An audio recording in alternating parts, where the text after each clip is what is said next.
뭐 모든 분들이 이렇게 적지 않은 불만을 가지고 있는 교육을 개선한다는 게 이렇게 쉬운 일은 아니겠습니다. 근데 굉장히 추적되었지만 중요한 내용들을 많이 포함되게 발표해 주셨고요. 저도 기본적으로 상당히 공감하고 있기 때문에 뭐 이렇게 토를 다는 내용보다는 좀 보완하는 의미에서 토론 말씀을 드릴까 합니다. 뭐 피사 점수나 뭐 팀스 점수 가지고 우리가 굉장히 초중등 교육은 문제 없는 것처럼 이렇게 인식하고 있기도 합니다만 사실 큰 문제가 있다고 생각하고 특히 이제 미래 변화하는 환경을 생각할 때는 우리 교육에도 좀 혁신적인 변화가 있어야겠다고 생각합니다. 발표해 주신 내용 중에 제일 이렇게 공감이 간다고 할까요? 이건 이제 대학하고도 제가 금방 발표할 고등교육하고도 연계되는 건데 선별 선발해서 교육으로 가자는 부분이 저한테 제일 많이 와닿습니다. 지금 우리가 논쟁도 주로 뭐 자사고를 몇 퍼센트라든지 자사고를 유지하는지 뭐 이런 식으로 뭐 아주 특수한 사람을 가려놓고 다른 데는 사실상 배제하는 듯한 느낌을 많이 줍니다. 그래서 포용적으로 어떻게든지 우리 학생들을 놓치지 말자. 거기에는 물론 격차도 포함되겠죠. 이런 격차를 인지하고 이런 격차를 줄이는 데 노력해야겠다. 이건 굉장히 공감이 되고요. 그러면서 우리 교육에서 조금 개선해야 될 문제라고 할까요? 그게 이제 필요 이상의 변별력을 강조하는 부분은 좀 이제 피해가야 하지 않을까 생각합니다. 그래야 이제 말씀하신 좀 더 포용적인 교육이 될 것 같고요. 그러니까 학생들을 자꾸 배려시키는 게 아니라 조금이라도 포함하려고 하는 포괄적인 교육이 필요하다는 얘기고 그런 의미에서 이제 빼는 교육 과정이라는 말씀도 굉장히 와닿는데요. 빼는 교육 과정이라는 것이 이제 전형적으로 공급자 위주의 교육 시장이라고 할까요? 이걸 반영하는 거겠죠. 네, 공급자들이 이거는 내 영역이다. 이거는 반드시 공교육에 포함된다. 이런 것 때문에 우리가 굉장히 학생들을 고생시켰습니다. 그래서 학생들에게 꼭 필요한 거는 만 포함하는 빼는 교육 과정이라는 말씀 굉장히 마음에 드는데 그렇지만 이제 뭔가 빼는 부분이 있으면 채워지는 부분도 있어야 되겠고 특히 공교육이 이제 우리나라의 강력한 사교육법보다 비교 우위가 있는 부분은 뭔가 더불어 사는 걸 가르치는 것이 아닐까 협력하고 그러니까 조금 더 협력하고 이런 것들이 공교육 현장에서 많이 이루어지도록 해야겠다. 그리고 학생들이 그러니까 자기 주도 학습 얘기했는데 직접 만드는 과정들이 좀 필요하겠다. 자기가 뭔가 이런 것들이 좀 들어가는 교육 과정. 그러니까 많이 빼는 대신 또 필요한 부분이 들어가서 채워지는 교육 과정이 하고요. 그다음에 굉장히 AI하고 연결해서 저도 이게 상당히 우리 교육을 바꿀 수 있는 잠재력을 가지고 있다고 생각하는데 다만 이제 우리가 학습자 정보를 잘 축적하고 활용해야겠다 이 말씀을 드립니다. 이게 학생들을 놓치지 않으려면 근데 지금 조금 걱정되는 건 많은 정보를 교육에 축적될 수 있음에도 불구하고 공개도 안 하고 분석도 안 하는 현실이 항상 제가 안타깝습니다. 그래서 이 부분을 전향적으로 해야 AI의 기술 변화에도 우리가 잘 적응할 수 있겠다. 좀 그런 생각을 해봅니다. 뭐 그러면 그래서 그리고 이제 AI가 지금 방금 이제 연결되는 얘기로 AI가 들어와서 교육의 이제 개별화 교육이 될 수도 있지만 이게 잘못되면 진짜 디스토피아, 유토피아가 아닌 디스토피아도 갈 수 있을 것 같아요. AI한테 맡기고 아주 교육계 사람들은 편하게 해주시고 있잖아요. 그게 안 되기 위해서는 이 시대에 맞는 교사 양성, 교사 역할에 대한 재정이 이런 거가 조금 좀 굉장히 우리가 고민을 많이 해야 될 부분이다. 네, 그거 하고 특히 뭐 정치화 방지는 너무나 공감이 갑니다. 이렇게 바뀌지 않고 안정된 과정이 유지되었으면 하고요. 마지막으로 어쨌든 교육이라는 거는 우리 사회, 경제, 문화 맥락 안에서 이루어지는 거기 때문에 교육이 바뀌는 것만큼 다른 분야하고 같이 가야겠다 그런 생각이 듭니다. 특히 제가 많이 안타까워하는 거는 그저 시험 보고 붙어서 렌트를 누리는 방식의 삶을 젊은이들이 추구하는 거 이런 데서 바뀔 수 있는 그런 사회 문화적 변화와 함께 갔으면 하는 마음입니다. 그래서 기본적으로 발표 말씀 너무 잘 들었고 많이 공감하고 있고 여기 계신 모든 분들이 또 같이 노력해야 될 방향이라고 생각합니다. 감사합니다. 그럼 곧장 저희 발표로 쉬지 않고 들어가겠습니다. 이 고등교육의 부가가치 높이기라는 제목을 달았는데 사실 이 정재현 교수님 발표하신 거랑 상당히 이어지는 그런 겁니다. 이게 말씀드린 바와 같이 초등등 교육하고 고등교육의 연계가 굉장히 중요하고요. 그런데 뭐 제가 개인적으로 느끼기에는 어떻게 보면 참 오늘 발표는 제 반성문이라고도 할 수 있는데 우리나라 교육의 가장 큰 문제가 여기 있다고 생각합니다. 저도 대학에 몸담고 있지만 고등교육의 낮은 경쟁력이야말로 우리나라 교육의 가장 큰 문제가 아닌가. 특히 교육 분야를 얘기하는 겁니다. 근데 대단히 안타깝게도 정책 역시 이 부분을 좀 외면하고 있지 않는가 하는 생각이 듭니다. 우리가 현실을 직시해야 되는데 가장 중요한 교육 정책이 반값 등록금이라 그러면은 이건 거의 고등교육을 포기한 인상을 주거든요. 고등교육에 기대 안 한다. 대신 싸게만 해다오. 이런 것들이 사실 요구인 것 같아요.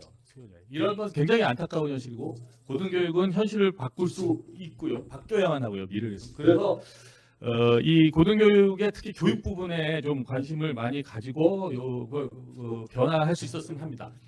제가 이제 교육을 강조하는 거는 대학의 중요한 기능 중에 연구 기능이 중요하지 않다는 의미가 아니라 거기서는 우리가 꽤 많은 노력을 했고 그래도 뭐 만족할 만한 속도는 아니지만 상당한 진전을 이뤘습니다. 일부 여부 중심 대학을 중심으로 해서. 그러나 고등교육 이 교육 부분에서는 상당히 변화가 느리고 그런 것이 사실이기 때문에 제 발표는 또 시간이 한정이 있기 때문에 교육 부분을 좀 중심으로 말씀드리고 정재영 교수님 발표하고 같은 맥락입니다. 그 선발을 하려고 그러고 또 우리는 아주 세심하게 갈라갖고 진정한 슈퍼맨을 한번 선발해보자 이런 쪽으로 우리가 가고 있단 말이죠.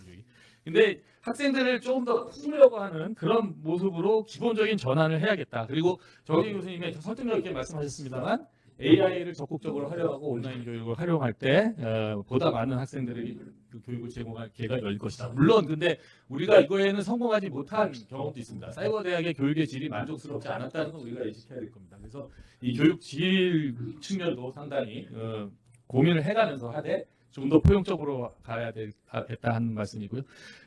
우리가 초등교육에서는 교실혁명 얘기를 많이 했는데 고등교육에서는 얘기를 거의 안 했습니다. 근데 이제 여기야말로 이제 바뀌어야 될 거고 아까 말씀드릴 때도 자기주도적 학습이 고등교육 현장에서도 이루어지고 제가 계속 강조합니다만 이게 21세기의 진짜 중요한 능력이라고 생각합니다만 협업 능력이 굉장히 중요한데 이것이 이 현장에서도 고등교육 현장에서도 이루어져야겠다.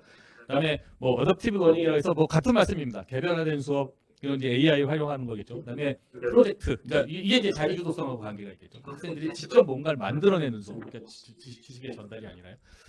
그다음에 이제 민간 기업들을 우리가 좀 더 공교육 부분에서 적극적으로 끌어들일 필요가 있겠다. 초중등 교육 굉장히 많은 진전이 실제로 이루어져 있습니다. 우리가 가져다 쓰지 않을 뿐이라고 생각하고 또 거기에 또 충분한 인센티브가 주어진다면 민간에서 창의력 있는 컨텐츠가 많이 나올 거라고 생각하고요.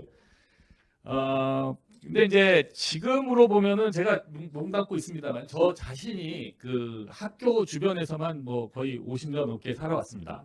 그래서 이 아카데미에만 우리가 좀 익숙해져 있는데 사실 그 교육 수요의 엄청난 부분은 좀 좋은 직업, 괜찮은 직업이란 말이죠. 그러니까 이 부분이 당시 엄청나게 큰 시장 실패가 있는 게 우리 교육의 사실이고요.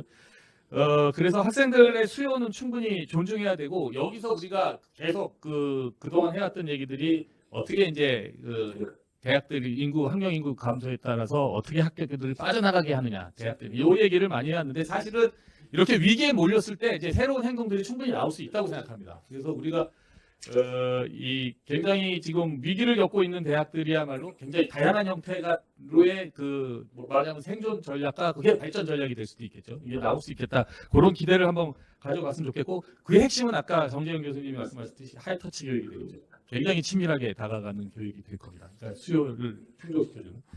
그다음에 고등교육의 평생교육은 게 평생교육이란 게 계속 얘기가 엄청나게 많이 나왔지만 뭐 잘 진전이 안 된 게 대학하고 연계가 잘 안 되었기 때문이라고 생각합니다. 평생교육 따로 대학교육 따로 이게 이제 핵심인데 그래서 이게 이제 정부 조직 변화 같은 거하고도 연결되어 있는데요. 지금 직업훈련 같은 수요는 대학에서 충분히 흡수할 수 있다고 생각이 되거든요. 그래서 이런 수요가 근데 지금 상당히 보이지 않는 칸막이가 없어졌다고 하는데도 남아 있습니다. 그래서 이 직업교육의 측면에서 평생교육도 중요하지만 또 한 가지 이제 우리가 잊지 말아야 될 것이 이제 굉장히 이제 평생직업이라는 개념이 희박해지면서 업그레이드 하려는 수요가 굉장히 많단 말이죠. 대졸자임에도. 그래서 평생교육이라고 할 때 우리가 좀 더 지속고 좀 한 단계 높은 그러니까 우리가 지금 이제 운영해왔던 전문대학원이나 특수대학원에서 행해지는 평생교육에도 좀 더 주목할 필요가 있겠다. 예.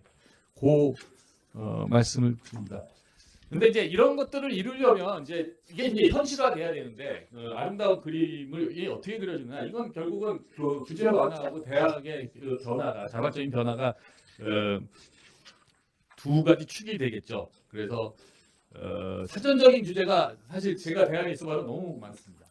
좀 어이없는 규제, 뭐 이를테면 A를 35% 줘야 된다. 이게 지금 중간고사, 기말고사 30%씩 되는데 이런 규제로 이 지금 말씀드린 교육이 이루어질 수가 없겠죠. 그리고 대학 당국도 이제 명문대 따라해서 자체적으로 교육 명문대를 만드는 걸 추구해야 되겠고요. 그래서 이미 많이 알려진 얘기지만 여기 그 아리조나 스테이트 유니버시티의 예를 들었습니다. 이걸 그대로 따라할 필요도 물론 없습니다. 그러나 이런 일들이 벌어지고 있다.